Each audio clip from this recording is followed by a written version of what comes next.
Kuno ani dubroo Maariyaam waan hin jaalladhuuf walaloo bareedaa tokko sin affeeruuf hin jira. Isin immoo yoo dhuguma dubroo Maariyaam ni jaallattu ta'e walaloo kana dhaggeeffadhaa. Viidiyoo kana koppii liinkii sheerii naaf godhaa. Garuma walaloo kootti darbaa. Walaloon kunis kunoodha. Siidhaam kakuun araaraa, siidhaa maatii jaalalaa, ati naaf karadhu Kiristoos ilma keerraa.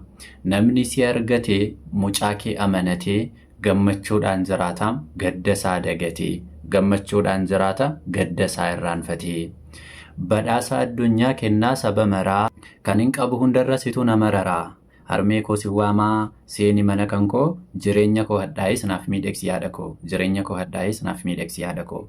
Situ nutti hime ilmi kee waaqadha hunda kan danda'u alfaaf oomeegaadha.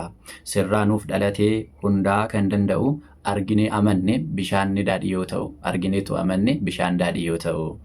Anaafis yaa dubree waa'ee koo dubbadhu cuubbamaadha jedhiini gooftaanaaf karadhu innis ni hojjeta hojii gooftummaasaa qulqullaa'ii jedhee bilisa na baasa. Qulqullaa'ii jedhee bilisa na baasa.